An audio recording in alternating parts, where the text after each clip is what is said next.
Warning: this program contains strong language and mature conversations that may not be suitable for all audiences. Viewer and listener discretion is advised.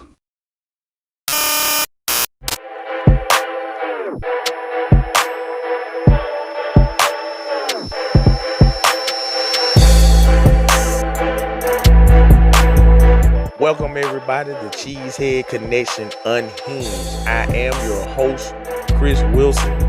Now, before we get started, I just want everybody to know, if you saw the beginning on YouTube, you already know. For those of you that are listening, this podcast is going to be rated R. So, if you have any small children, I advise you to not let them hear this. Put in your AirPods or whatever you got to do. Send them upstairs to play. Whatever you got to do, because this podcast is not suitable for young children. Because we're going to get into it. And this is going to be basically our emotional podcast. Emotions going to fly. Going to feel how you feel. And just like I said on my original podcast, this is the podcast that I want to interact with people. All your comments from the YouTube videos, you can leave comments at cheeseheadconnection@gmail.com. I go through, I get your comments, your questions. We'll go over them on this platform. And, if you got frustration, let them out, because I'm about to let mine out. Now that we got that out the way, let's go ahead and get started with my first topic. I don't even want to stay on it long, because what I really want to talk about is going to take a while. But I do want to kind of address it, because it might be some people out there that still probably feel a way about Matt LaFleur. Now, he's got the extension. He's our coach for the next few years. And I don't have a problem with that. Now, some people might still have a problem with that. Soon as the season ended last year, we had some people, a very few small, loud people, that, they wanted Matt LaFleur fired. They didn't think he was a good coach, and they wanted him gone. So, I don't understand why, and I don't understand why people felt like we have basically gone as far as we were going to go when we had the youngest roster in the league, number one, for the last 3 years. And number two, we made the playoffs 6 years out of 7 that Matt LaFleur's been here. So I didn't see the problem. But let me just go into this right here. And for those of y'all watching on YouTube, you will be able to see this.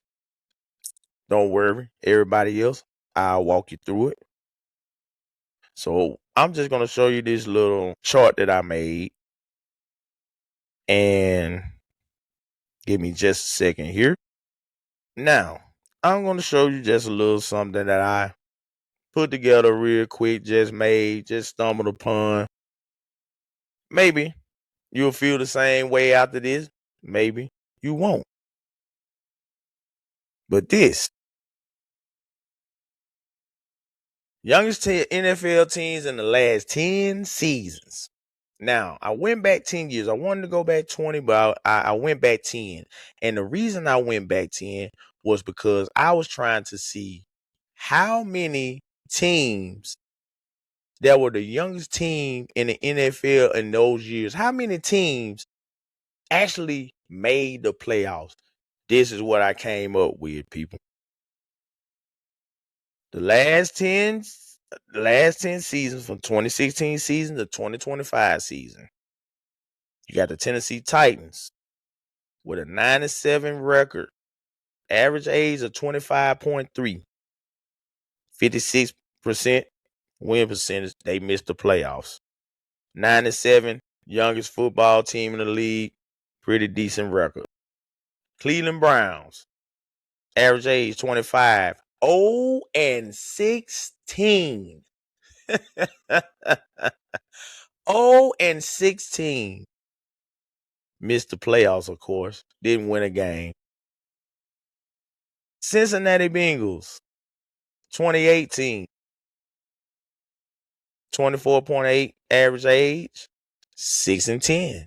Missed the playoffs. 37% win percentage. Miami Dolphins, 24.6, 5-11. Missed the playoffs. Jacksonville Jaguars, 2020. 24.3 age. 1-15. 1-15. Missed the playoffs. Detroit Lions, 2021. This had to be Dan Campbell's first year, I believe, as the head coach of the Detroit Lions. I'm not sure. I can't remember exactly when Dan Campbell came in. It might not have been the first year. He might have been, I think, I'm not sure. But Detroit Lions, 24.2, 3-13-1.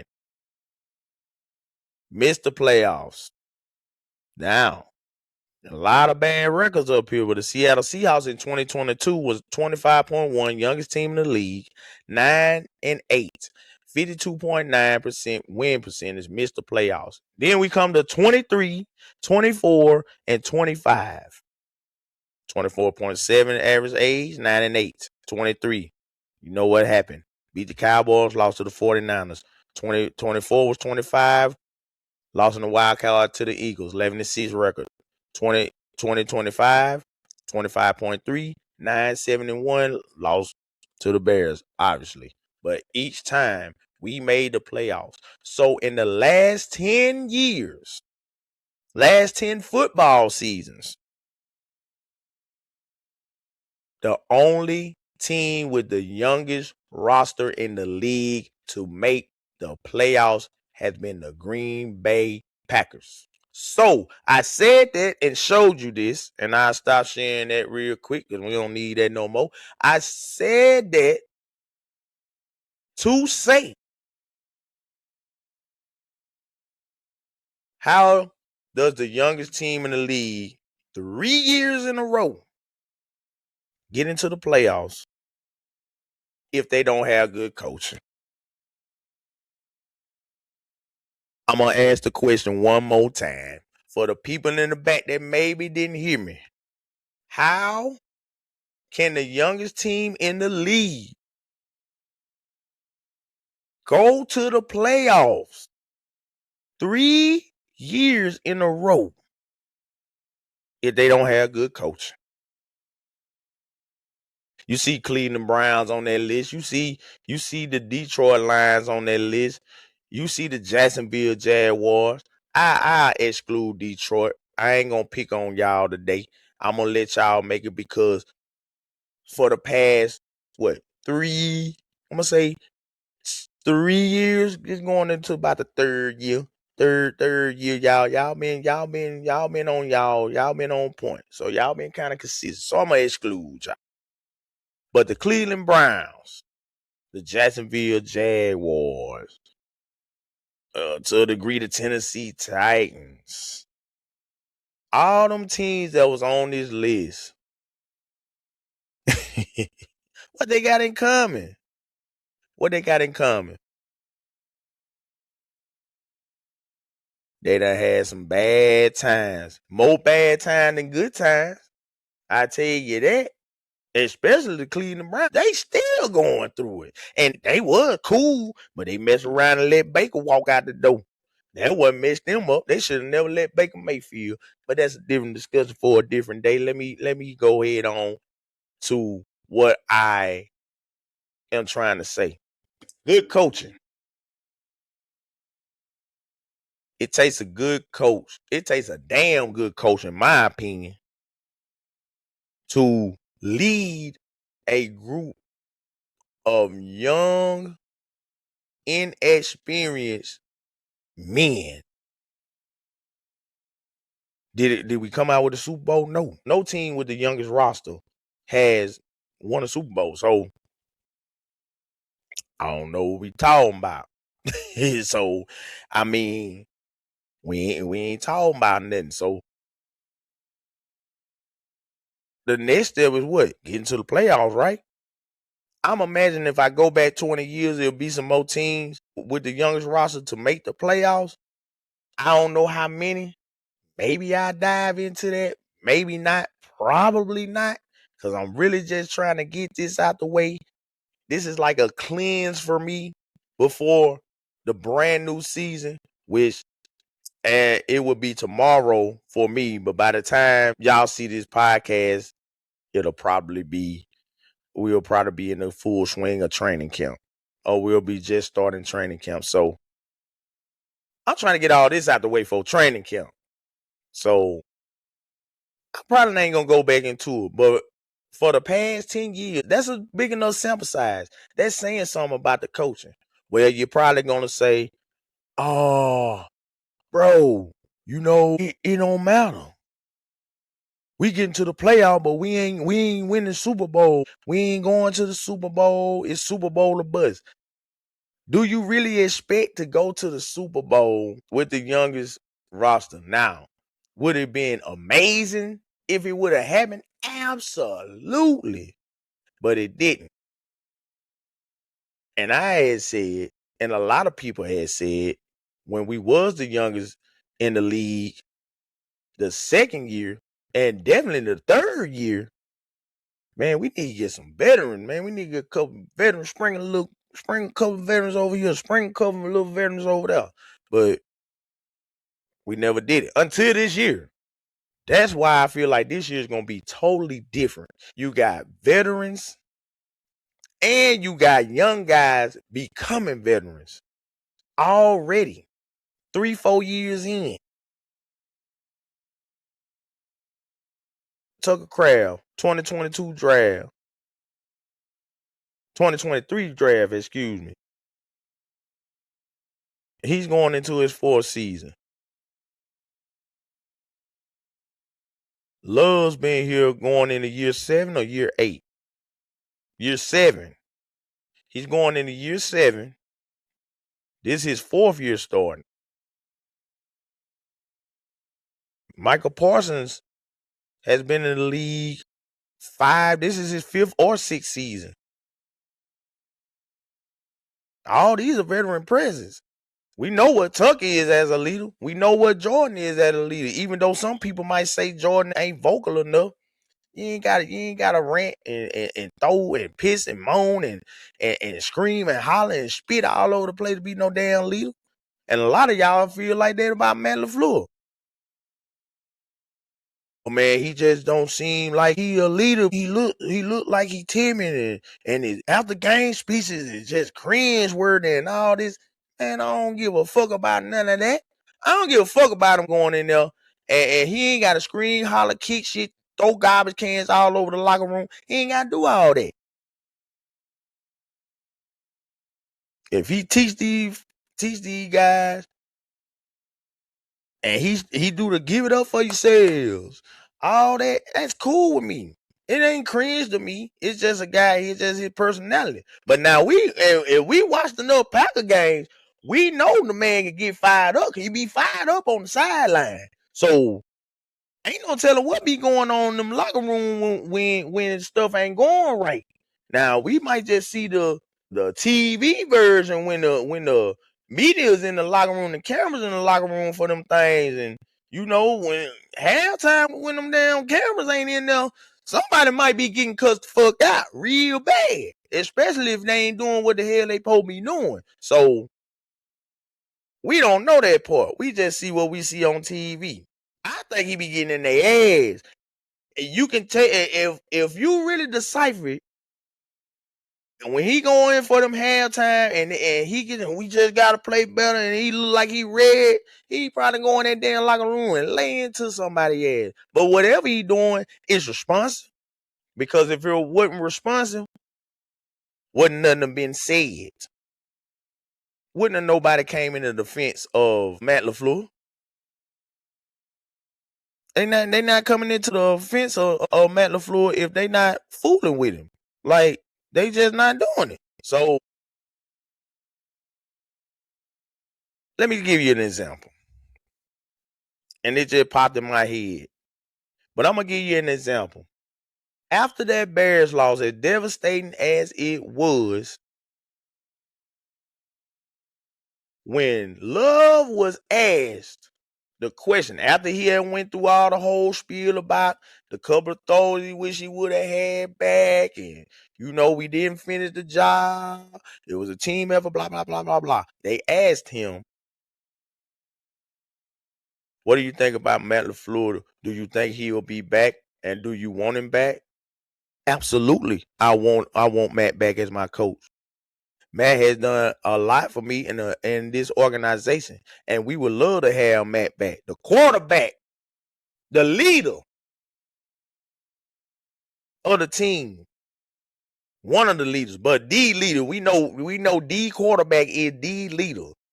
You're gonna have other leaders that's right there with him, but the quarterback is the leader, especially in the press conference. They going to the quarterback. The quarterback, after a devastating wild card defeat, was asked a question about his coach coming back without any hesitation. Absolutely, we want Matt back. Now, let me give you another example.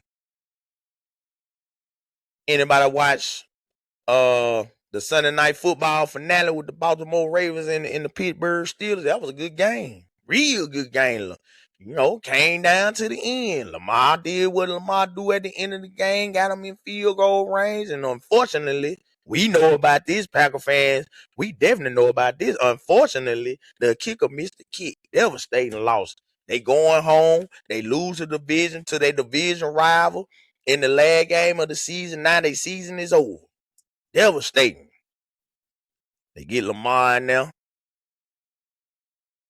Ask him all the questions, Ask him about the kicker. He had the kicker back quick. Man, we can't blame that on that guy, man. I could have did a little bit more better. I could have got him a little bit more closer. It's on all of us. It shouldn't have came down in that moment. All that good deal. All that. Real quick. Like quick. Then they asked him about John Harbaugh. They asked him about John Harbaugh in a similar way that the question was asked about Matt LaFleur. They said, well, John Harbaugh, it's an uncertainty. Do you think he'll be back, and will you want him back? Look, man, this Lamar. Look, I can't answer none of that right now, man. I'm still trying to process what just happened out there on the field. I mean, I'm not really thinking about that right now. I can't process that. What's the difference in them 2 ounces? Both were devastating losses. I could say our loss was a little bit more devastating, but then again, some people can say their loss was a little bit more devastating because they didn't even get a chance to go to the playoffs, and their season was over. We just got an extra week in the playoffs, and we was up 21-3 and should have moved on, but we collapsed in the second half, so our season is over. So I ain't even gonna say which one is higher degree of devastation, but they both were devastating. But look at the answers that were made. When they asked you about the kicker missing the kick, you were quick. Oh, no. We can't put that on that man. I should have got him closer. Whoop, whoop, whoop, whoop, whoop, whoop, whoop. You asked about your coach. You still trying to process. Why? Now you got to process. You answer the question about your kicker. See what I'm talking about? But then shortly after that, what happened? John Harbaugh was gone. Because his quarterback didn't have it back. And they already been had issues. See what I'm saying? But if Matt LaFleur lost the locker room, as some can say, or they felt like Matt LaFleur's message was stale, as some might say, why the quarterback came out? Not just the quarterback. You got one of your top players, a player that you just brung in, gave him $47 million per. You know what I'm saying? Ask him. Yes, we want Matt back. He was one of the main reasons I wanted to come here. Michael Parsons. He's one of the main reasons I wanted to come here. And they asked several more players. Everybody had the same thing. So if you really thought the message and stuff got still, why are these players coming up the back? Why they coming up the back? And it got on my nerves so bad that I was just like, this shit is ridiculous. It was ridiculous. But I do believe that Ed Policy made the right decision in keeping both Goody and Matt LaFleur. And he said it. They asked him about it, and he basically said in a nutshell, I love the quote. He said, championship teams win all continuity, not chaos. I said, damn, that's a hell of a quote. That's a hell of a way to put that. I love that. Because you see what the Raiders going through right now? Well, the Raiders ain't they hired like 3 coaches in the last 4 years? It's crazy work. It's crazy work, man. Teams like that, the Jets, that can't get it right. Browns just had to hire a new coach. I give about 3 more years and they probably gonna be hiring another. Unless they get it together some type of way. I don't know. That organization, I don't know. All these dysfunctional organizations, man, stability is key. You gotta take into account that we were the youngest team in the league the last 3 years. You gotta take it into account that was the case. Because find me a team that won a Super Bowl as the youngest team in the league. I'll wait. I know I'm be waiting a minute. But if anybody out there that's not on this train as of right now and still feeling away about Matt LaFleur, man, y'all might as well just go ahead and hop on board the man I coach. He gonna be here. And I believe he gonna get the job done. And that's really all I just wanted to say on that one, man. Any comments, any questions about it? Just tell me how you feel. Then let me know in the comments, wherever you watching, wherever you listen, just let me know in the comments. cheeseheadconnection@gmail.com. You can send your questions, your comments, your concern there also. But we're going to take a break right here. And when we come back, we're going to really get into it. What I really want to talk about. Everybody know what's been going on this offseason involving our quarterback. And I say it like that, he ain't got no trouble, nothing like that. I'm just talking about all the disrespect. All the disrespect that has been coming his way, not only to the quarterback, but to the team, but especially the quarterback, and all the nonsense that's going on with this top 10 quarterback situation. So when we come back from the break, we're going to dive into that. And boy, I don't know where it's going to go. We'll take a break, and we'll be right back.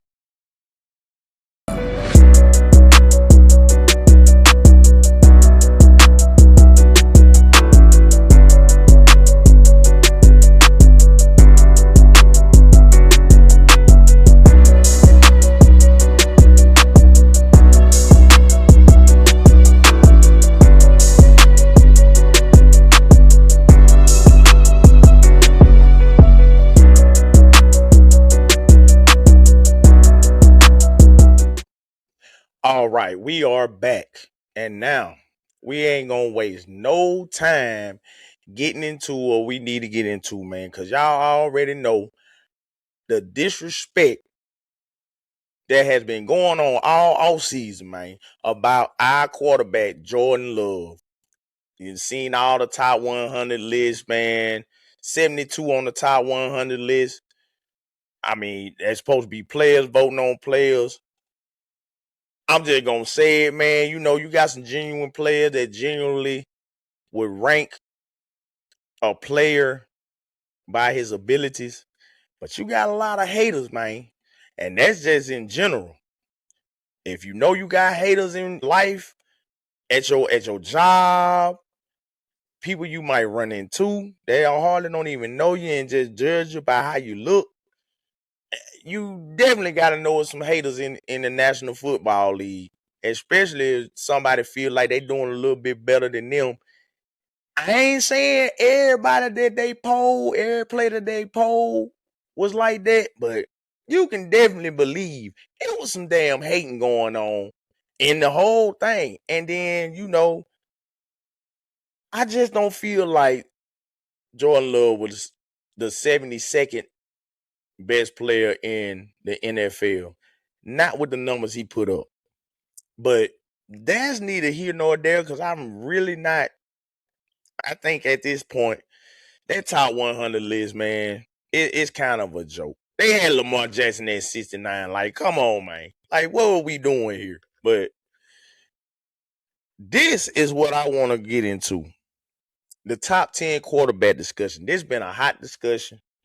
I done had a lot of arguments online about this top 10 NFL quarterback list. And for some reason, ESPN is law. I don't know why. Don't ask me why. I have no idea. But ESPN is law.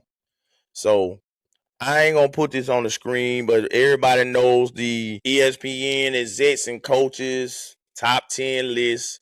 Jeremy Fowler did the article. And of course, at number 1, they had Josh Allen, Buffalo Bills. Number 2 is Patrick Mahomes, Kansas City Chiefs. Number 3, Matthew Stafford, Los Angeles Rams. 4 is Joe Burrow, Cincinnati Bengals. 5 is Lamar Jackson, Baltimore Ravens. Number 6, Dak Prescott, Dallas Cowboys. Number 7, Justin Herbert, Los Angeles Chargers. Number 8, Drake May, New England Patriots. Number 9 is Jared Goff for the Detroit Lions. Oh, man.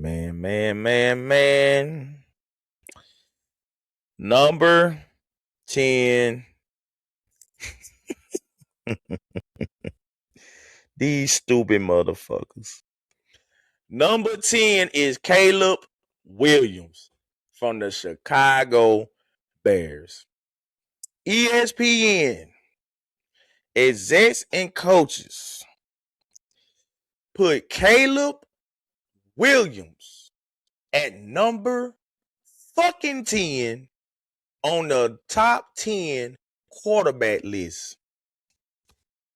Why is he on the top 10 quarterback list? Caleb Williams is not, and I repeat, is not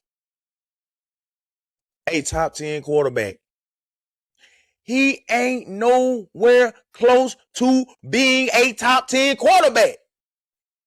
I don't know what the hell is going on with this hype around Mr. Fingernails, Caleb Williams.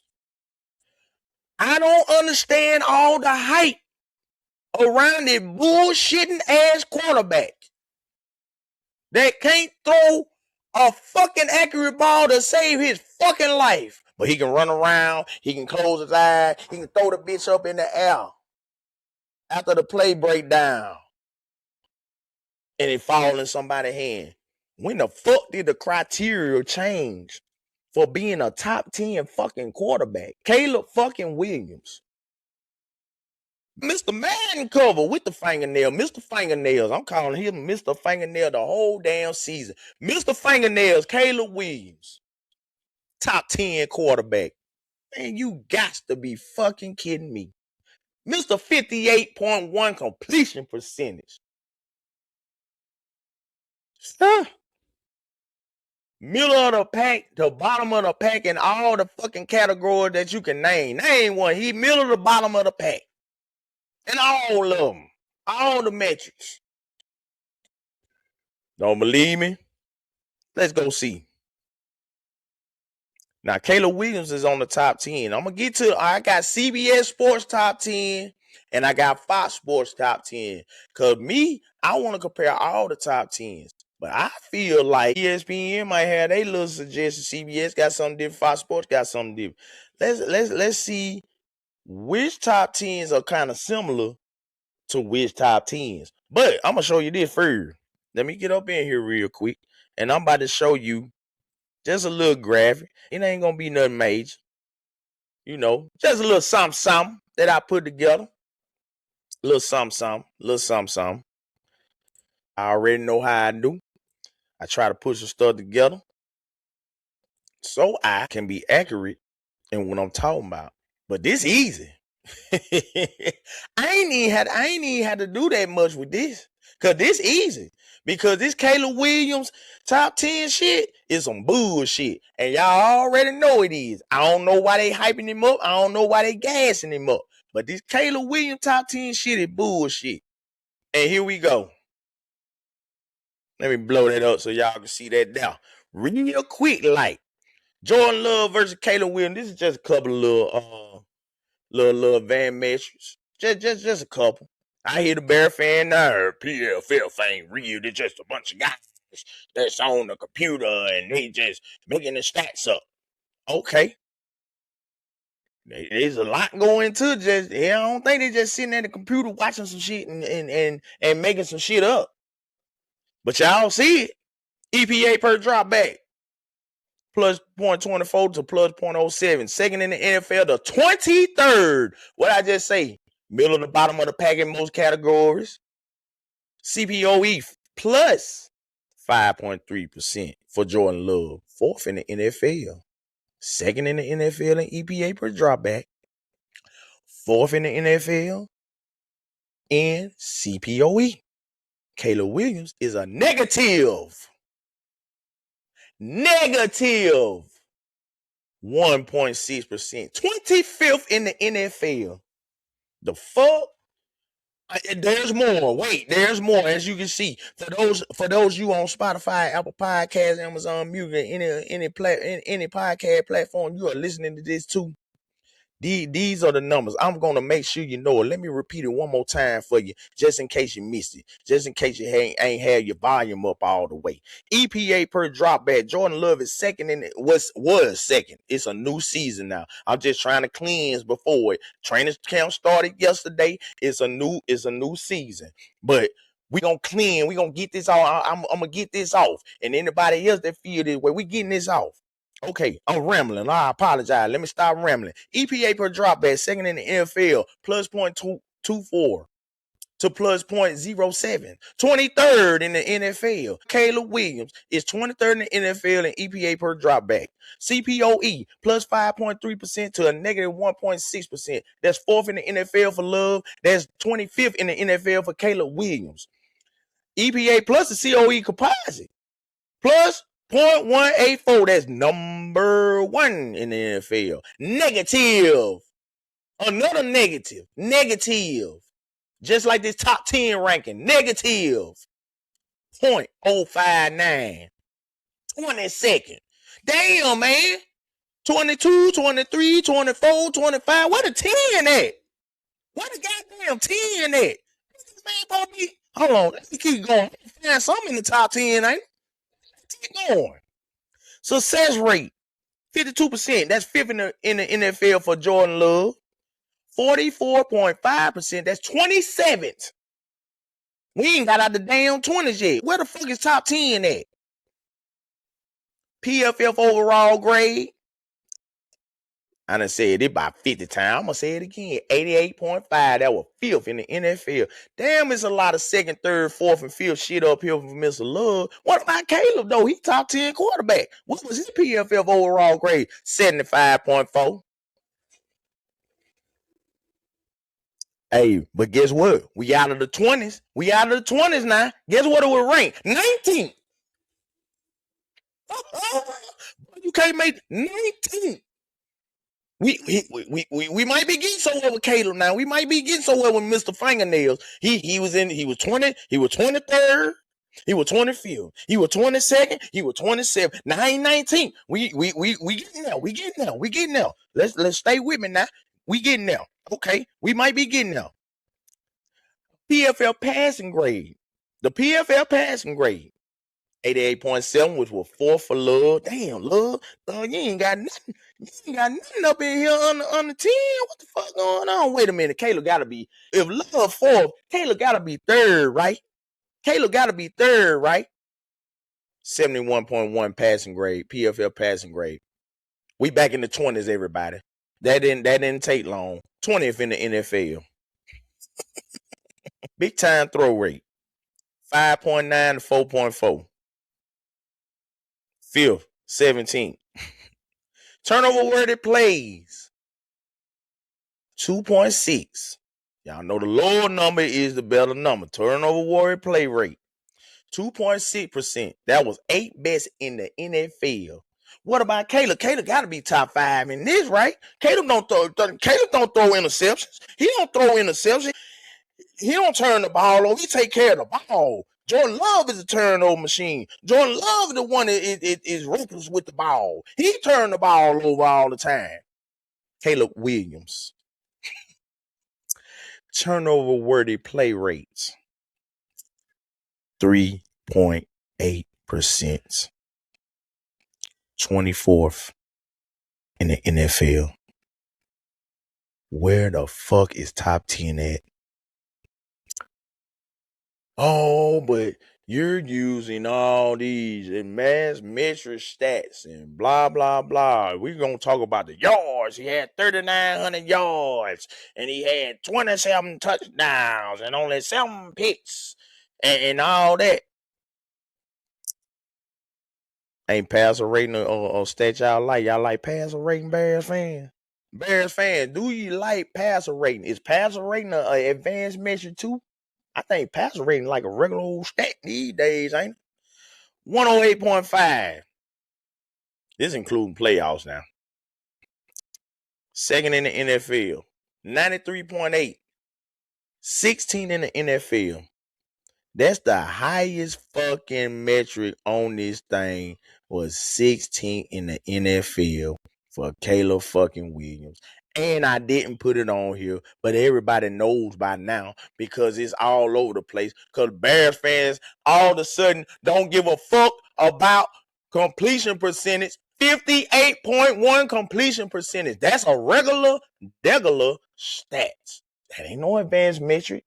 How the fuck you top 10 in anything and you can't even get an NFL league average of 60% completion percentage? What the fuck are we doing? What's the criteria? What's the criteria for a top 10 quarterback? Run around, spin around, throw the ball in the damn air? That's the criteria? That's a bunch of bullshit. A bunch of bullshit. And man, listen.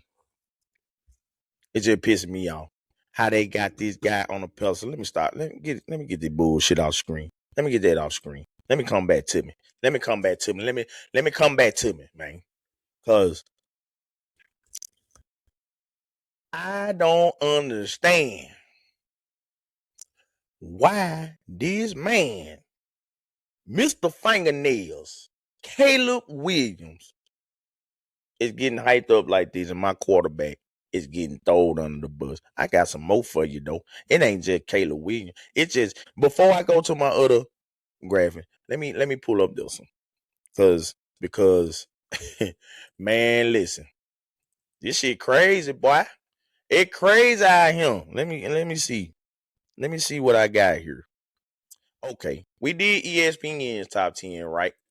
I had a graphic. I couldn't find it, so I just read it out to you. But I got a graphic. CBS Sports, man. Give me just a second, guys. No, I'm kind of slow on the old screen share deal. And Bears fan eating it up. Oh, Caleb is top 10. He running the North.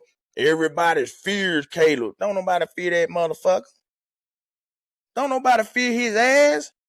How you gonna fear a quarterback that can't throw the ball accurately? How? He can't throw the ball accurately. Because if he could, his completion percentage would be above 60. 60 is average. You're below average as a passer.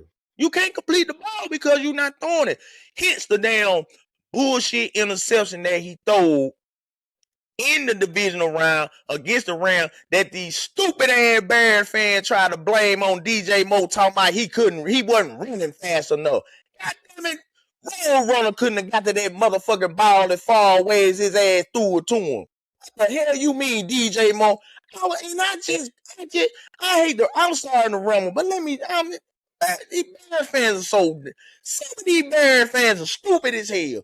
I'm on the TikTok. I don't even know. I guess it because of the divisional round. It was right after the divisional round game. I'm just scrolling down TikTok, minding my own damn business, and a Bear feed come up, and I'm thinking like, why in the fuck is this on my feed? But I said, you know what? Let me see what they talking about, because they just lost. Let me tap in on them and see what it is. So I look up in there and they talking about that interception. Oh, you got 3-4 of them up in there in the chat talking about, oh, DJ Moore, he ain't put in no effort. He didn't try to go get to the ball. And I'm looking at it. He's showing the play. He showing DJ Moore run back and he rewinding, coming back. And I'm thinking to myself, dude, you don't see that ball like 3 yards away from this man? This man running up this way. The ball is over here. He's supposed to put that motherfucker up. And if he would have thrown it accurately, when they kept looking at it, I was like, well, damn. If he throw this motherfucker where that motherfucker supposed to go, boy, that might have been touchdown. Boy, that might have been game over. But your quarterback can't throw a foot. And every fan, DJ Moore, he got to go. I bet DJ Moore so happy to get the fuck up out of that bullshit in that organization, boy. I know it. And he over there with y'all. He over there with a real quarterback. Now, I know he motherfucking ecstatic to get the hell out of that shithole city of Chicago. Boy, I know he is. But anyway, let me pull this up for you. Because this is CBS's Top 10 Quarterback 2026. This is the updated one. I know y'all probably saw one that came out in June. This just came out on July 22nd. So this is up to date. This is their rankings. They got number 1, Josh Allen. Number 2, Patrick Mahomes. Same order ESPN. Number 3, Matthew Stafford. We still in the same order. Number 4, Joe Burrow. 5, Lamar Jackson. Number 6 is Drake May. Number 7 is Dak Prescott. So they flip-flop. ESPN had May at 8. Now he had 6. Prescott was at 6 in the ESPN Top 10. Now he had 7 on CBS. Number 8 is Justin Herbert. Number 9 is Jordan Love. And they got a little tied. I guess they didn't want to make no decision. Jared Goff and Jaden Daniels, they tied them. So I just put both of them on there.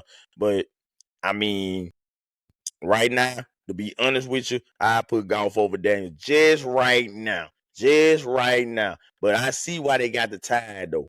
But just right now, I put him over there. So they have Jordan Love on this top 10 list. He's at 9. I mean, kudos to CBS for putting him on the list, but I think this guy should be over this guy. And a lot of people don't think so. Every time we bring up this guy being Justin Herbert, excuse me. I know everybody ain't got a visual. I apologize. I think Jordan Love should be over Justin Herbert on this list, on all lists. Because I think he's a tad bit better than Herbert at this stage. But they got him on there. So we cool with that. But I mean, I'm gonna show you this too. I told you they're gonna run long. I got a lot of ammo. Let me pull that up, because a lot of people, when you talk about Justin Herbert, Man, do folk come to bat for Justin Herbert. Now, before I go all the way into it, because I did this on TikTok and I got a lot of feedback like, oh man, how'd you comparing him? His offensive line was trash. He broke his hand. First off, the hand that he broke or fractured, he ain't break it, he fractured it. That was like week 15, week 16. It was almost at the end of the season when this happened. And it was a non-throwing hand. You were playing with the little cast on it. Is it non-throwing hand? Yeah, you got to place the ball or whatever. But this hand that you throw with is the main hand that you need. So that was the excuse. He broke his hand. You can't do that. Oh, the offensive line was terrible. It was terrible. It was the worst in 30 years, I heard. I heard 30 years. Some of them I heard 50 years. I don't know. It was a terrible offensive line. That's all I know. It was a terrible offensive line, and I can't compare it because, you know what I'm saying? I can't compare it because he had a terrible offensive line. He broke his hand. Now, I guess it sounds like a goddamn excuse to me. But, you want to make an excuse for her? Go ahead and make an excuse for him. Me? Well, I love can't get the same excuse. Oh, his tackles were hurt. He was missing his tackles, and they just had a makeshift offensive line. Our center was out. Our starting center went down. Okay. We were rotating at right guard. We don't know who's going to be at right guard. We got a rookie playing and a third-year player that's supposed to be a left tackle playing right guard. We got a bag of center.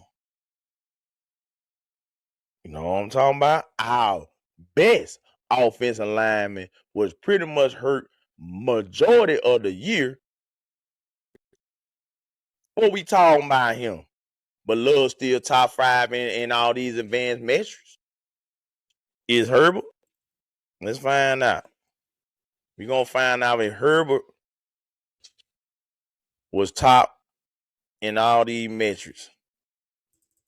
And we're going to see who had the better numbers. We're going to see who had the better numbers because it might surprise you.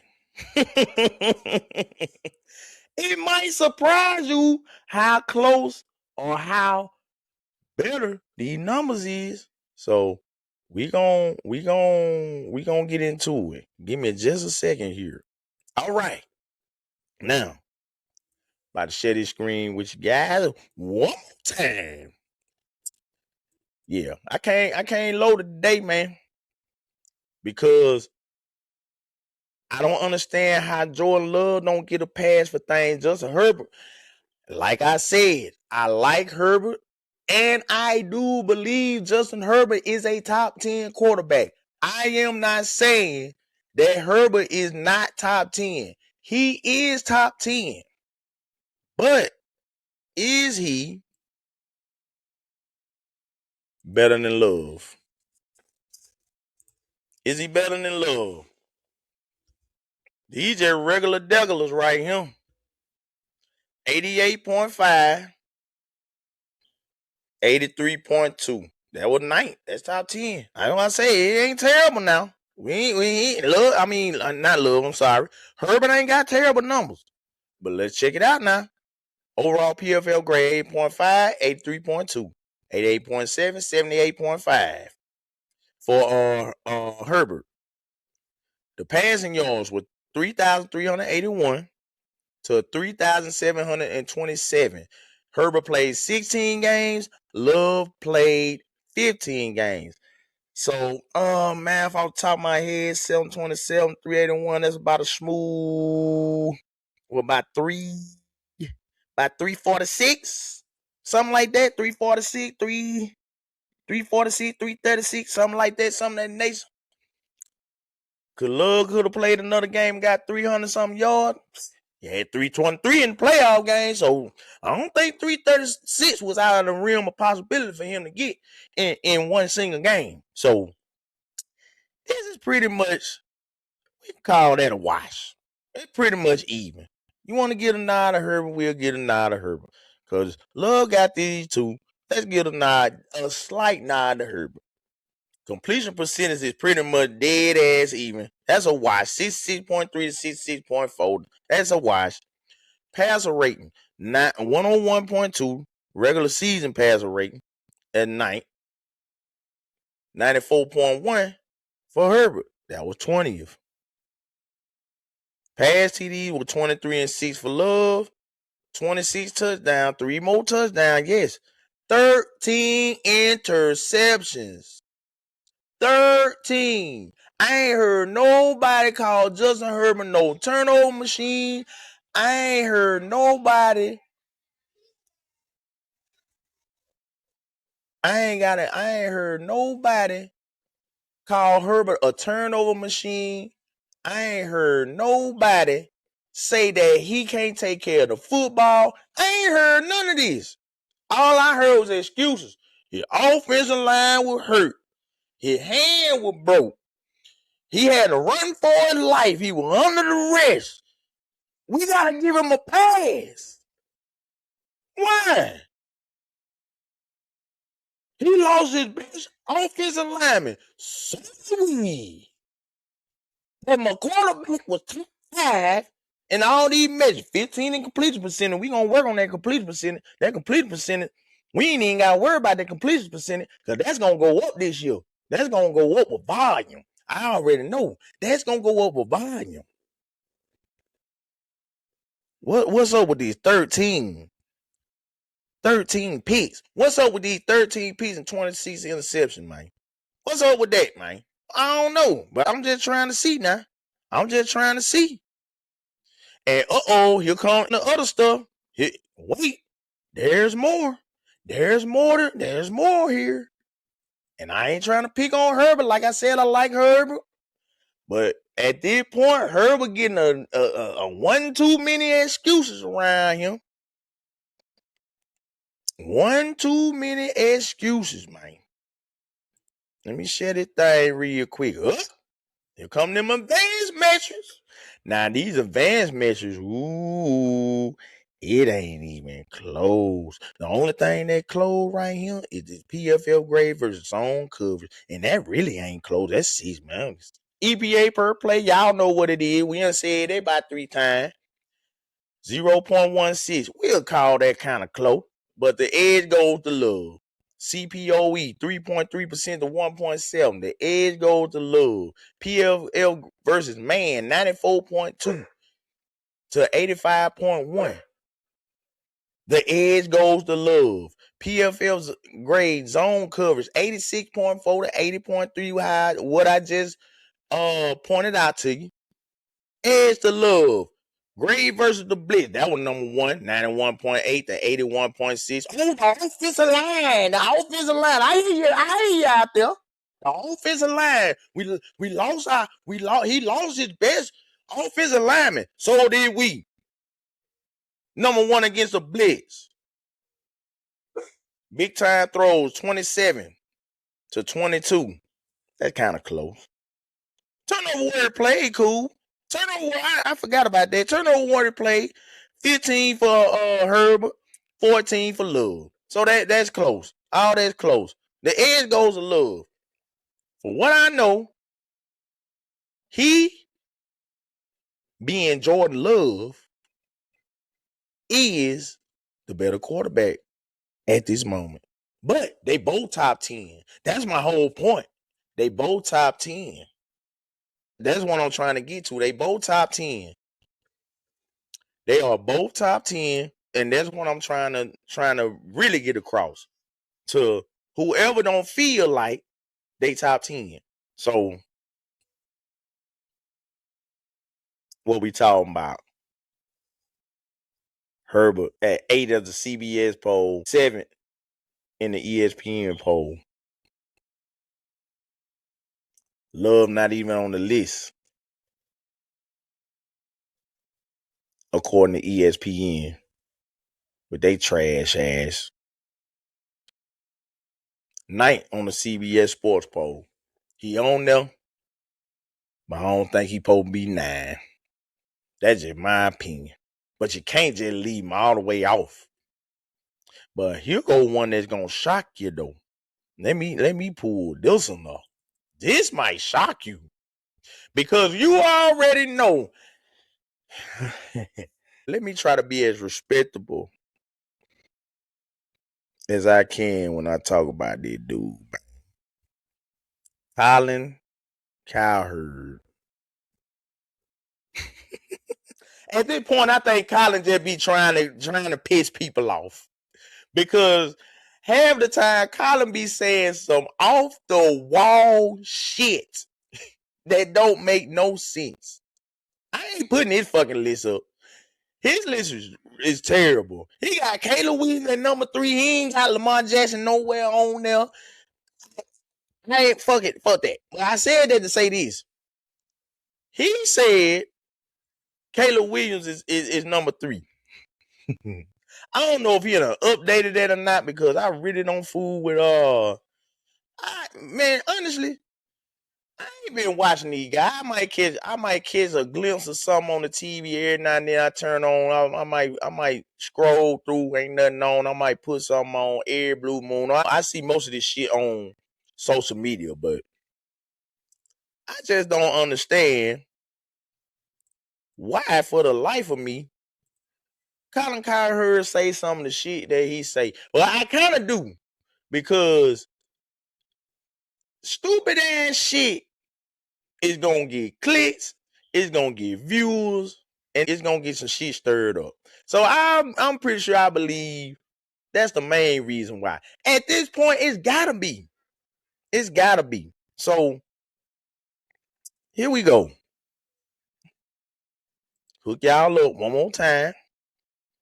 And this right here is Fox Sports top 10. No Colin Worth for Fox.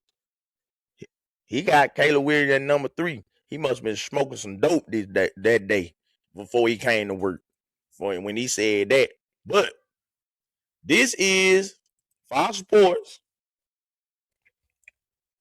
top 10. You know what I'm saying? Top 10 NFL quarterback rankings. We got Josh Allen at number 1. All 3 polls got Josh Allen at number 1. I ain't got no argument with that. One. Matthew Stafford number 2 in the Fox poll. Joe Burrow number 3. Ooh, look who number 4 on this damn list. Look who number 4 on the list. Jordan Alexander Love. Number 4. Then look who right behind him. Justin Herbert at 5. Drake May at 6. Mahomes at 7. That's shocking. Everybody got Mahomes number 2. This, I feel like for Mahomes, is if we going off last season, I think this kind of accurate. I don't know about 7. I might say about between 5 and 7. Between 5 and 7. He can't be number 2 quarterback. Not going on 2025. You feel me? Number 8, Lamar Jackson. Number 9 is Brock Purdy. And 10 is Dak Prescott. Now, this list and the other list has Jordan Love on it. ESPN does not. ESPN has Caleb Williams on the list. Fox and CBS does not. But the main list, ain't nobody gonna give a damn about this Fox Sports list. Take that over there. Ain't nobody gonna give a damn about this Fox Sports list. Ain't nobody gonna give a damn about that CBS Sports list. The only goddamn list they gonna look at is that fucking ESPN list. I don't understand why. Why? They not gonna look at none of the numbers. They gonna say the damn numbers are fake because they PFF numbers. They gonna look at 3,381 yards and only 23 touchdowns. That's all he had. He played 15 out of the 17 games. But you got a quarterback that just had 3,727 yards.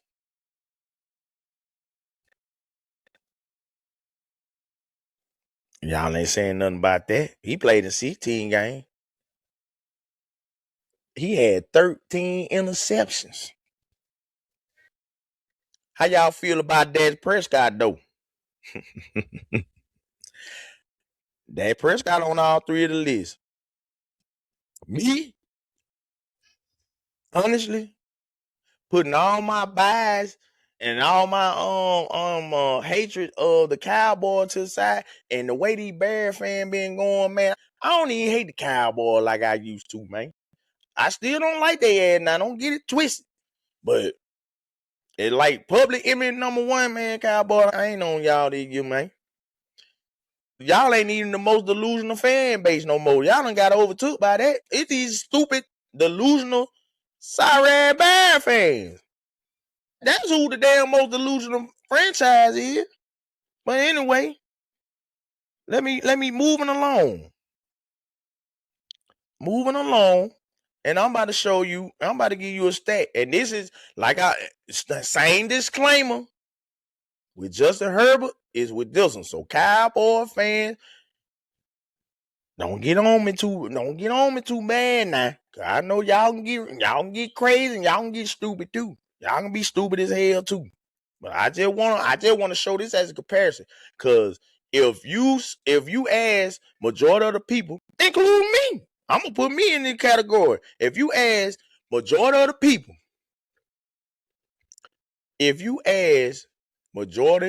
people, including me, is Dak Prescott a top 10 quarterback, I tell you yes. He's between 8 to 10 on the list.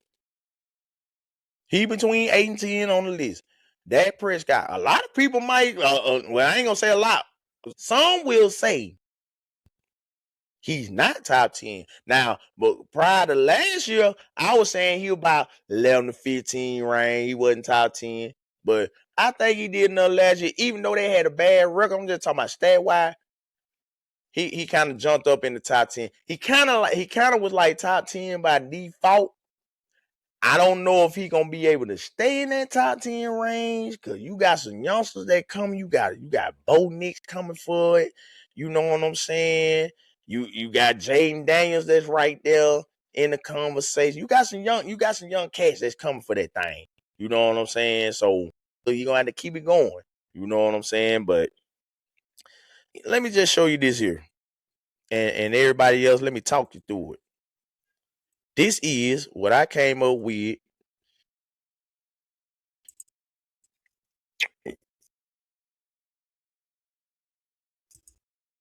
Oh, it disappeared.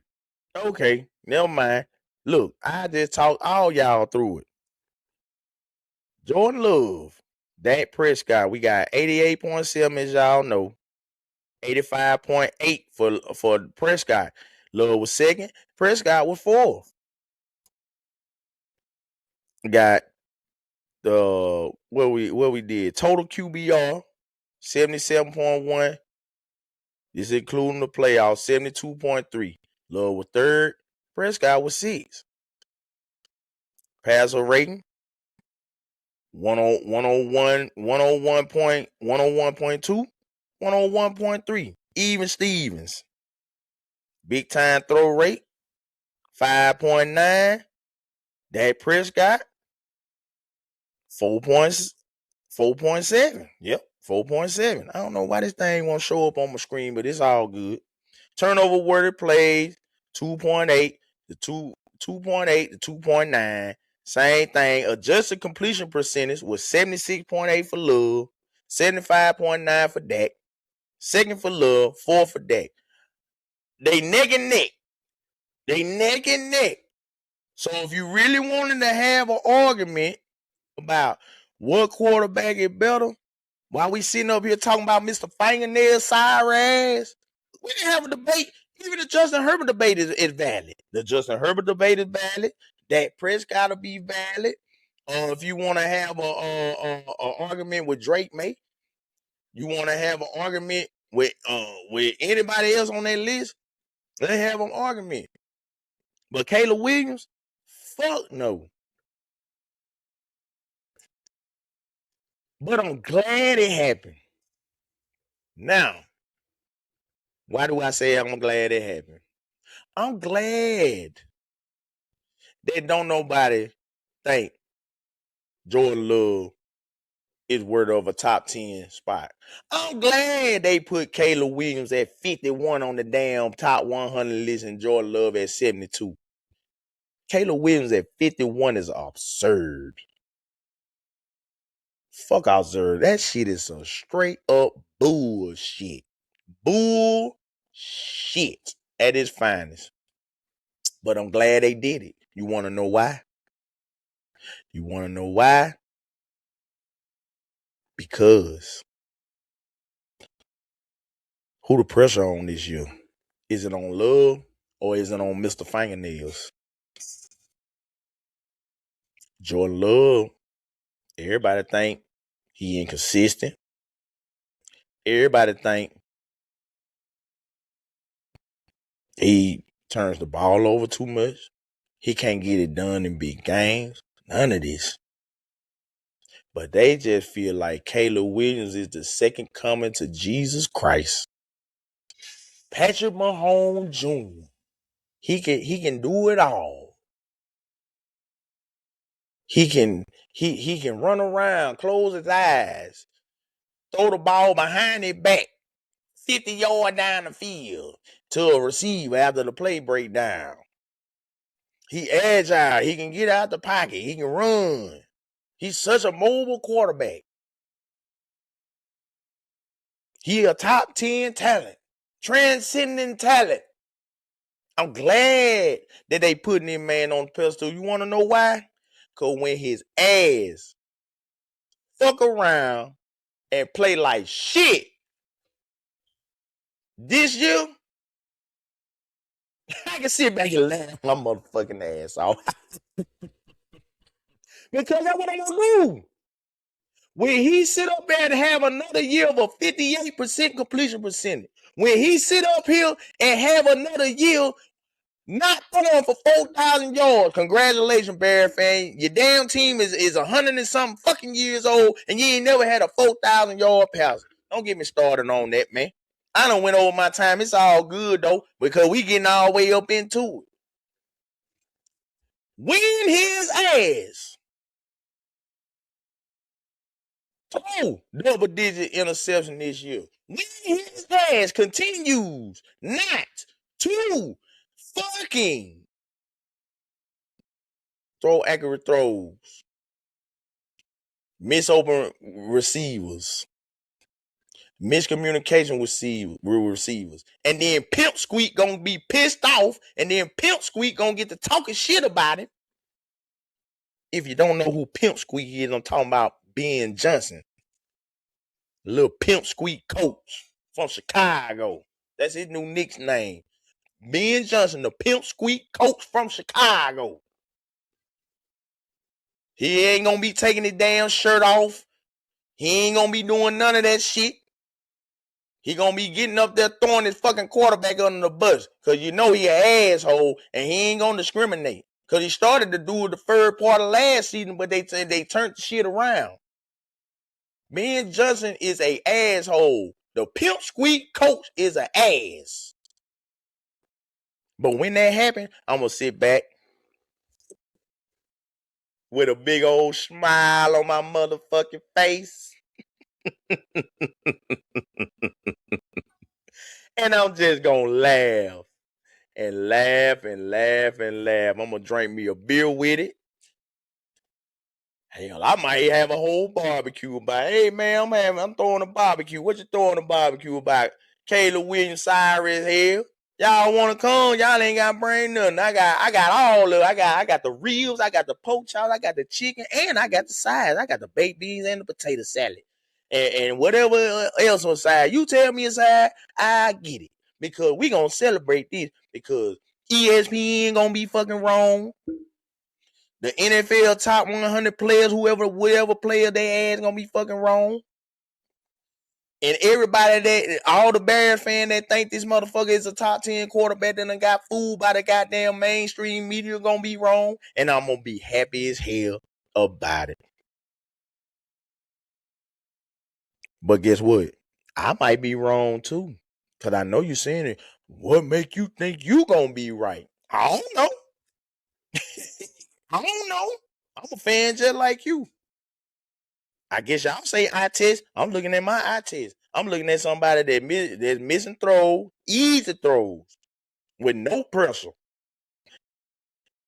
Can he get out? Can he get out the pocket without pressure? Absolutely. Can he make stuff happen when the play break down? Absolutely. What's more sustainable? A quarterback that can get out of the pocket and make things happen outside the pocket, or a quarterback that can stand in the pocket and deliver an accurate throw after deciphering the open receiver and deciphering the defense and where the open spots at? I take the second one for 500, Alex. Guess what? Before I leave, I'm gonna leave you with this. I got some buddies of mine. We used to talk. Well, we still talk, but we used to talk about. Y'all remember the let Rush Cook era? Russell Wilson. Oh man, Russell Wilson gonna be the MVP. These the guys. Oh, they gonna be the MVP. He gonna be the MVP. He cooking. Yeah. Man, Russell Wilson, he real good. He real good. I said, man, Russell Wilson ain't that good, man. Yeah, he can get out the pocket. He can run around and make stuff happen. But when he in the pocket and stuff, he makes mistakes. Russell Wilson ain't that good at what y'all think. Oh man, you just a hater. You just a hater. You a hater, man. I say, man, look, I'm just watching eyeball tell. I might be wrong, but I don't think I'm wrong. I'm looking at him. He throw a lot of picks, and when he inside that pocket, man, Russell Wilson, he gonna be the MVP. And he gonna have a Hall of Fame career. I said, man, you better keep waiting on it. You better keep waiting on it. Oh man, you just a hater. You just a hater. You went to Denver. Oh man, we got Russell Wilson. And we gonna do this and we gonna do that, man. Denver, man, AFC West, the best division in football. This, that, and the third. I said, man, I sure hope he can do something over there. Man, that boy went over there and wet the bed. He was already on his way out in Seattle. He ain't really do nothing after that so-called let Rush Cook season. It was downhill from there. Same thing with Tua Tagovailoa. Remember he started off hot. Tua Tagovailoa. Oh yeah, he gonna be an MVP. He gonna be a top 5 quarterback. All that. I said, man, Tua ain't that good, man. Tua is not that good. Tua wasn't that good to me at Alabama. And I'm down here in Alabama, and I'm from Mississippi, and I watch a lot of SEC football. And I'm telling you that Tua Tagovailoa was not good at Alabama. He wasn't. Not to me. But as you can see, everybody thought, oh, Tua gonna be the MVP. Tua, yeah, top 5 quarterback. Yeah, paying the money, paying them $53 million. Both of them boys got paid. What Russell Wilson doing now? Ain't he on CBS? What Russell Wilson done did in the past 5 to 6 years? Nothing. Tua Tagovailoa, he on his way to doing nothing. And I saw some clips yesterday, just scrolling down the old X. Michael Penix looking kind of nice. He might not even get the starting job over there in Atlanta. I'm talking about Tua, that is. Because Michael Penix, he looked kind of nice. I seen a couple of little throws he threw. He threw the bomb to one of the rookie wide receiver, boy. And he had a couple of connection with Drake London and stuff. Old Cam. I know Cam just starting now. It's time to overreact to it, but I'm just saying, if he looked that nice right now, is Tua gonna get that job? Guess who gonna be the next one in line?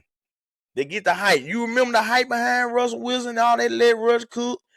Tank for Tua. We gonna tank for Tua. Now who up? Caleb Williams. And guess what? Mr. Fingernails, you will be the next in line to be overhyped, and you will crash, and you will fucking burn. And on that note, my quarterback, our quarterback, the quarterback of the Green Bay Packers, He will continue to shine. He will continue to get better. And he will show each and every last one of you that he is not only a top 10 quarterback, he's a top 5 quarterback, and he's a future NFL MVP. MVP season is uploading right now. And we ain't got America online. It ain't gonna come slow. It's gonna come at you fast. 5G, UW. It's coming at you fast. And you hear from me. Jordan Love will prove these naysayers wrong. He will prove ESPN wrong. He will prove all those players that voted on the NFL Top 100 wrong this season. Because this is the year that Jordan Alexander Love wins the 2026 NFL MVP. And I don't give a fuck how nobody feel about it. Because I'm gonna say it and I'm gonna scream it all season long. This concludes the episode of Cheesehead Connection Unhinged. I appreciate everybody that's listening to the sound of my voice and looking at my handsome or not so handsome face. Because sometimes I think I'm ugly too. Appreciate y'all watching. Appreciate y'all listening. Just like I said, anything I said, if you agree or don't agree, drop them in the comments if you're on YouTube, Spotify, Apple Podcast listeners, Amazon Music listeners. Drop me your email, man. cheeseheadconnection@gmail.com. Questions, comments, concerns, frustrations, whatever, man. Once we get enough, we'll read them out on the show and we'll go over the frustration together. I might have the same frustration that you might have. And we can go ahead and let them out together. So until next time, this is me, myself, and I, Chris Wilson, signing out. Go Pack Go. And I'll talk to y'all next time.